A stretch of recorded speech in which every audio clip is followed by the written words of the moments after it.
हाय, नमस्कार. मी सुनीता. तुमचं सगळ्यांचं आपल्या आणखीन एका नवीन व्हिडिओमध्ये अगदी मनापासून स्वागत करते. सर्वांना श्री स्वामी समर्थ. तुमचा सगळ्यांचा आजचा दिवस खूप छान, मस्त, आनंदाचा आणि आरोग्याचा जावो अशी स्वामींच्या चरणी प्रार्थना करते आणि आजच्या व्हिडिओला सुरुवात करते. कशा आहात तुम्ही सगळ्याजणी? खूप छान, मस्त आणि मजेतच असणार. तर रविवारचा दिवस आहे. सकाळी जरा कामांची धावपळ असतेच आपली आणि झाडांना पाणी घालणं वगैरे जे आहे ते करून घेत आहे. कारण पूर्णपणे आपण किचनमध्ये गुंतलो सुट्टीचा दिवस म्हटला किंवा पाहुणे वगैरे कोणी येणार असलं की मग आपला दिवस कुठे निघून जातो काही कळत नाही. त्यामुळे सकाळी हे काम सगळ्यात आधी करून घेतलेलं बरं, म्हणजे जेणेकरून नंतर आठवणही राहत नाही किंवा कामांमध्ये आपण गुंतून जातो. आणि आता उन्हाळ्याची सुरुवात झालेलीच आहे, त्यामुळे रोजच्या रोज झाडांना पाणी घालणं खूप गरजेचं असतं. हिवाळ्यात 1 दिवसाआड 2 दिवसाआड घातलं तरीही चालतं, पण ह्या दिवसाची लगेच झाडांची पानं कोरडी होतात. त्यामुळे आठवण करून नित्यनियम सकाळी आपल्याला झाडांना पाणी घालावंच लागतं. तर आधी झाडांना पाणी घातलं आणि व्हिडिओच्या सुरुवातीलाच तुम्हाला दाखवलं जास्वंदाला फूल आलेलं आहे आणि अजून म्हणजे ऊन वगैरे पडलं ना की मग मस्त छान अशी फुलं उमलून जातात. सकाळी थोडी कमी उमललेली असतात. मोगऱ्यालाही 2-3 फुलं येतात रोजची. तर फुलं आलेले आहेत आणि त्यानंतर आज नाश्त्यासाठी मी काही बनवलेलं नव्हतं, कारण चिकू आणलेले होते. काही फ्रुट्स वगैरे असलं तर त्याच्याने होऊन जातं थोडंफार, इतकं काही जास्त नाही. आणि माझ्याकडे आज काकांना मी जेवायला बोलवलेलं होतं ना, त्यामुळे मला वरणबट्टी वगैरे असं स्वयंपाक करायचा होता आणि पटकन उरकायचं होतं मला. 11 वाजेपर्यंत सगळा स्वयंपाक वगैरे करून घ्यायचा होता. त्यामुळे सकाळी मी नाश्त्याच्या भानगडीत काही पडली नाही, नाश्ता वगैरे केलेला नव्हता. चिकू आणलेले होते आणि आमच्याच ओळखीच्या एक मावशी आहेत ना, तर त्यांनी म्हणजे त्यांच्या शेतात असतात, त्यांनी लावलेले आहेत, तर त्यांनी गावावरून आणलेले आहेत. तर छान मस्त गोड होते आणि ₹70 किलोने आम्हाला त्यांनी दिलेले होते. म्हणजे बाहेर गेलो तर कसेही आपल्याला इतके स्वस्त मिळत नाही, तर मग आम्ही जास्त घेऊन आलेलो होतो. 2 किलो त्यांच्याकडून घेतलेले होते आणि खूप गोड मस्त होते त्यामुळे, आणि पिकलेलेही होते व्यवस्थित. थोडे त्यांनी व्यवस्थित बघूनच दिलेले होते. कारण फळं कसं जास्त दिवस टिकत नाही आणि एकदा जे आपण पिकलेले सगळे घेतले की मग ते लवकर खराब होतात. त्यामुळे हळूहळू थोडेफार नॉर्मल साईजमध्येही घेतले तर मग 2-3 दिवस आरामात आपले जातात.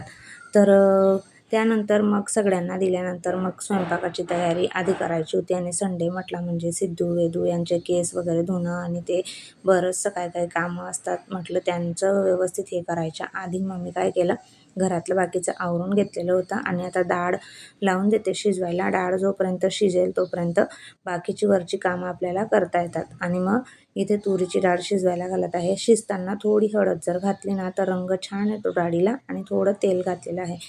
थोडंफार लवकर सुरुवात जर होऊन गेली तर पटकन 1-1.5 तासामध्ये आपला स्वयंपाक पटकन होऊन जातो. अगदी कोणी आलं गेलं तरीसुद्धा. काल वांगी वगैरे आणून ठेवलेली होती मी, कारण वरणबट्टी बनवायची आहे. त्यासोबत वांगी किंवा मिरच्यांची भाजी छान लागते. माझ्याकडे तर जास्त करून म्हणजे वरणबट्टी असली की वांग्याची भाजी असतेच आणि सगळ्यांनाच आवडते. वरणबट्टीसोबत नुसती वांगी केली तर या दोघीजणी खात नाही, त्यामुळे मी कधी मला वांग्याची भाजी बनवायची असली तर थोडाफार डाळ भात मग या दोघींसाठी लावून देते. म्हणजे त्याच्यासोबत जी सुकी केलेली असली ना तर ती तरी मग खाऊन जातात. आणि थोडंफार सोबतच आपलं जी काही कामं असतात ती चालूच असतात किचनमध्ये, की जेणेकरून पटापट सगळा संपूर्ण पसारा वगैरे जो आहे तो आवरून होईल. डाळ एका साईडला लावलेली आहे, तोपर्यंत भांडी वगैरे आहेत रात्रीची घासून ठेवलेली होती ती लावून घेतली. आणि त्यानंतर मग आता इथे वांगे कट करायला घेतलेली आहेत. वांगे कट करून झाल्यानंतर ना त्याच्यामध्ये थोडंसं मीठ लावून पाण्यात जरी ठेवले, थोडा वेळ राहिले ना तरीसुद्धा ते काळे पडत नाही. आणि तसेच जर ठेवले तर लगेच काळे पडून जातात. त्यामुळे थोडं नॉर्मल त्याच्यामध्ये मीठ घालते. आणि तोपर्यंत ना अशी बरीचशी कामं आवरत सगळ्यांचंही आवरून झालेलंच होतं. आणि त्यानंतर मग चहाचा टायमिंग झालेला आहे. आणि चहाला आता गूळ संपलेला असल्यामुळे साखरेचा चहा ठेवणार आहे. गूळ आणण्यासाठी तिकडे स्टेशनला जावं लागतं आणि तिथला गूळ तर चांगलाच आहे. बऱ्याच वेळेला मी गुळाचा चहा तुम्हाला दाखवलेला आहे की फुटत नाही. इतर वेळी जर आपण नॉर्मल गूळ वापरला ना तर आपल्याला थोडासा खाण्याचा सोडा मग त्याच्यामध्ये घालावा लागतो, पण नाही घातला ना तरीसुद्धा ही चहा अजिबात फुटत नाही, चांगली राहते. जो आपल्या स्टेशनला मिळतो तो. आणि हे आज गेलेले होते सकाळीच मार्केटला भाज्या वगैरे आणण्यासाठी. स्टेशनला अगदी म्हणजे व्यवस्थित रेटमध्ये आणि जास्त प्रमाणात आपल्याला भाज्या ज्या आहेत ते भेटून जातात. तर सकाळीच गेलेले होते. सुट्टीच्या दिवशी जर सकाळी गेलो तर 8 ते 15 दिवस भाज्यांकडे बघायचं काम नाही. आणि भाज्या असल्या किंवा नसल्या तरीसुद्धा आपल्याला काय बनवू हाच प्रश्न असतो. कारण भाज्या असल्या तरी यातलं काय बनवू आणि नसल्या तर मग भाजीला काहीच नाही आहे तर काय बनवू हा प्रश्न असतोच. खास करून पालेभाज्यांना निवडण्यासाठी खूप जास्त उशीर लागतो म्हणून मी त्या तशाच ठेवल्या आणि जे काही धुवायच्या होत्या ना त्या वरती काढून ठेवल्या म्हणजे धुवून व्यवस्थित फ्रीजमध्ये पटकन ठेवता येतील. तर त्यासाठी सुरुवातीला आधी गवती चहा धुवून घेतला आणि आता गवती चहा टाकून मस्त छान असा चहा ठेवणार आहे आणि मग पुढच्या कामांना सुरुवात करून घेईल. स्टेशनला भाजी वगैरे आणायची असली ना तर बऱ्याचदा मीही जाते. पण मग आज वेळ नव्हता. म्हटलं परत तिकडनं या आणि स्वतःचा आवरा वगैरे स्वयंपाक खूप उशीर होऊन जाईल म्हणून मी काही गेली नाही. पटकन सगळ्या भाज्या धुवून घेतल्या आणि नितरवण्यासाठी ठेवून दिलेल्या आहेत. तोपर्यंत एका साईडला इथं चहाही माझा रेडी झालेला होता. चहा मस्त छान उकळलेला होता. गवती चहा घालून बनवलेला चहा कोणाकोणाला आवडतो ते कमेंटमध्ये नक्की सांगा. कारण मी मागे झाडंही लावलेलं होतं घरामध्ये. माझ्या घरात तर सगळ्यांनाच आवडतो गवती चहा टाकला चहामध्ये की. पण मग ते झाड नंतर जळालं आणि हिवाळ्यात खास करून आणि पावसाळ्यातही गवती चहा, अद्रक वगैरे घालून आपण चहा केला तर छान लागतो. इतर वेळी मात्र आता उन्हाळ्यात तर काही अद्रकचा वापर आपण जास्त प्रमाणामध्ये चहामध्ये करत नाही. चहा वगैरे घेतला आणि त्यानंतर कपडे आज मशीनला लावून दिलेली होती कारण वेळ नव्हता धुवायला आणि तसेच ठेवले म्हणजे 1-2 कसेही वाजून जातात आपल्याला. परत मग पुन्हा स्वयंपाक करा, आवरा, ते करा आणि मग बाथरूममध्ये कपडे धुवायला जाण्याची काही इच्छा होत नाही. पटकन कपडे जे आहेत ती मशीनला लावून दिली. तोपर्यंत इकडे डाळ वगैरे शिजून झालेली होती आणि आता डाळ काढते. आमच्या इकडे तर वरण साध्याच पद्धतीने बनवतात आणि वरणबट्टीसोबत तर आमचं साधंच असतं. फोडणीचं वरण जास्त करून बनत नाही. कधीतरी मग मुलींना खायचं असलं त्यावेळेस फोडणीचं वरण बनवलं जातं. नाहीतर इतर वेळी साधं वरण आणि वरून मस्त छान साजूक तूप वगैरे टाकून तर विचारूच नका. आमच्या इकडची फेमस डिश आहे. कोणी पाहुणे वगैरे असले तेव्हाही किंवा असं काही स्पेशल उपवास वगैरे सोडायचा असला त्यासाठी तर हा उत्तमच बेत आहे. डाळ आता एका साईडला उकळत आहे. इकडे थोडा हिंग घातलेला आहे मी त्याच्यामध्ये आणि चवीनुसार मीठ घातलेलं आहे. एका साईडला आता भाजी टाकायला सुरुवात करते. वांगे तर आधी कट करून घेतलेलेच होते. मिक्सरच्या भांड्यामध्ये लसूण, हिरवी मिरची आणि कोथिंबीर याची पेस्ट तयार करून घेतलेली आहे. कोथिंबीर जर आपण वाटणामध्ये टाकली ना तर वांग्याच्या भाजीला मस्त छान असा हिरवट रंग येतो आणि छान दिसते आणि तेलही चांगलं सुटतं मग. आणि कोथिंबीर नसली तर थोडा रंग भाजीचा चेंज येतो. तर तेलामध्ये जिरे, मोहरी, कढीपत्ता वगैरे याची फोडणी देऊन देणार आहे आणि जे वाटण आपण तयार केलेलं होतं ते घातलेलं आहे आणि छान व्यवस्थित असं मिक्स करून घेतलेलं आहे आणि त्यानंतर मग हळद घातलेली आहे. पुन्हा एकदा व्यवस्थित छान मिक्स करून मग आता त्याच्यामध्ये कट करून घेतलेली वांगी घालत आहे. गावाकडची वांगी तर इतकी छान असतात ना हिरवी, पण इकडच्या साईडला कमी प्रमाणामध्ये भेटतात. ही जांभळीच वांगी इकडे भेटतात. पण गावाकडची वांगी म्हणजे कुकरमध्ये न टाकता आपण कढईमध्ये जरी टाकले तरी छान शिजतात. पण मला घोटलेली वांगी याच्यासोबत जास्त आवडतात म्हणून मी कुकरलाच लावते. थोडं शेंगदाण्याचं कूट घातलेलं आहे, थोडं पाणी घातलं, चवीप्रमाणे मीठ घातलेलं आहे आणि आता वांग्याची भाजी शिजवायला ठेवलेली आहे. 5 ते 10 मिनिटात वांग्याची भाजी आरामात लगेच शिजते. तोपर्यंत ज्या काही भाज्या धुवून ठेवलेल्या होत्या त्यांचं पाणी नितरलेलं होतं व्यवस्थित. आता त्या लावून घेत आहे. हे जे कंटेनर आहेत ना खूप छान मस्त आहेत. त्याच्यामध्ये बरेचसे म्हणजे भाज्या व्यवस्थित मावूनही जातात आणि फ्रीजमध्ये यांना कमी जागा लागते. एकावर एक असे 3 डबे आपण ठेवून घेऊ शकतो. कमी जागेमध्ये आपला खूप सारा भाजीपाला जो आहे तो फ्रीजमध्ये होऊन जातो. ज्यांना छोटं फ्रीज असेल त्यांना. माझं तर छोटंच आहे. मोठ्या फ्रीजवाल्यांना मोकळी जागा असल्यामुळे काही टेन्शन नसतं. सगळ्या भाज्या व्यवस्थित भरून ठेवलेल्या आहेत. कामाच्या गोंधळामध्ये हे सगळं आलं की अजून जास्त आपलं काम वाढून जातं. पण मग शेवटी तो जो पसारा असतो ना भाजीपाला म्हणा किंवा काही आणल्यानंतर तोही पटापट आवरून घेणं महत्त्वाचं. नाही तर परत भाज्यांचा पसारा राहिला असता. फक्त पालेभाज्याच तेवढ्या आता एक मेथी आणि कोथिंबीर तेवढी निवडायची राहिलेली होती.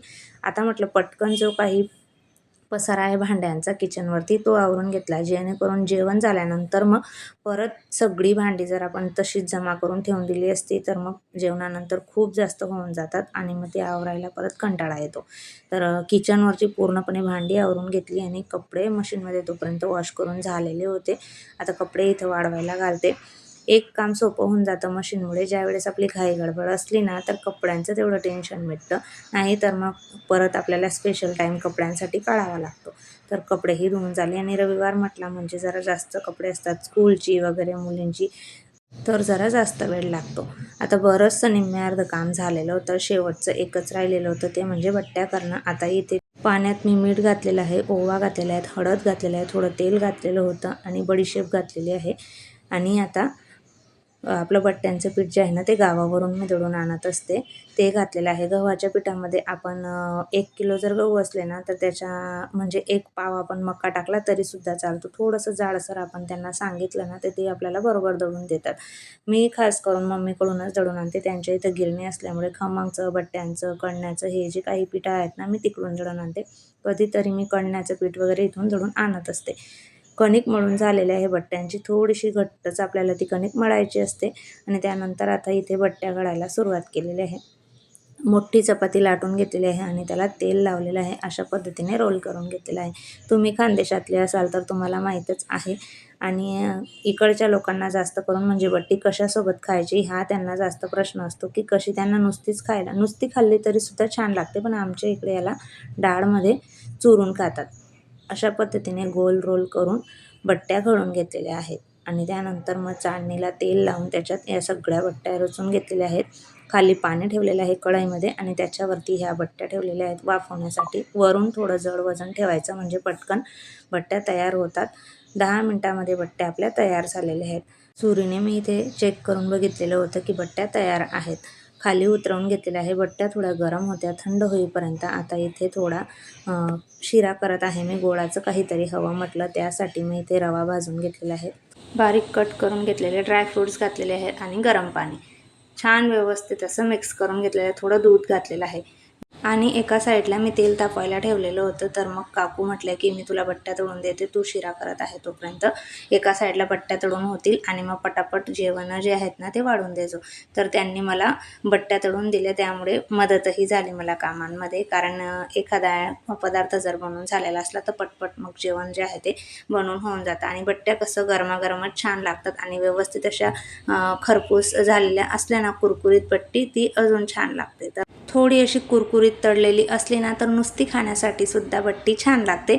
इकडे रवा तयार झालेला होता, वरून थोडंसं तूप घातल्यामुळे ना शेवटी मस्त छान वरती तूप येऊन जातं रव्याला आणि मस्त होतो मऊ लुसलुशीत असा शिरा. सासूबाईंनी मला कोथिंबीरही आणि मेथीची भाजीही निवडून दिलेली असल्यामुळे खूप जास्त मदत झाली. कारण मला पालेभाज्या निवडायचा खूप जास्त कंटाळा येतो, पण मग खायचं आहे तर निवडाव्याच लागतात. पण त्यांनी मला नीट करून दिले, तर तेवढीही मदत झाली मला. आता व्यवस्थित पॅकिंग करून एखाद्या कापडामध्ये गुंडाळून जर फ्रीजमध्ये डब्यामध्ये किंवा प्लॅस्टिकच्या पिशवीमध्ये जरी ठेवल्या ना तरी 8 दिवससुद्धा पालेभाज्या खराब होत नाही किंवा कोथिंबीरही व्यवस्थित छान टिकते. एका साईडला बट्ट्या तळल्या जात आहेत, तोपर्यंत मी इथे गरमागरम मस्त छान जेवणाचे ताटं वगैरे करायला घेतलेले होते. म्हणजे माणसांचं जेवण वाढून झालं की पटकन आपणही पूर्ण बट्ट्या तळून झाल्या की जेवायला बसून जाऊ आणि झटपट स्वयंपाक जो आहे तो असा झालेला होता आजचा. खानदेशी वरणबट्टी तुम्हाला माहीतच आहे, चवीला तर इतकी छान आणि मस्त होते तर कायच सांगू. आणि याचा ना शेवटी आम्ही बारीक चुरून गूळ टाकून तूप टाकून चुरमा केलेला होता, तो तर इतका छान मस्त लागत होता ना बट्टीचा. एकदा ट्राय करून बघा तुम्ही केलेला नसेल तर. चला ताईंनो, मी व्हिडिओचा एंड करते. कसा वाटला व्हिडिओ ते कमेंट करून नक्की सांगा. नेहमीप्रमाणे तुम्हाला व्हिडिओ आवडला असेल तर व्हिडिओला लाईक करा, शेअर करा, कमेंट करा.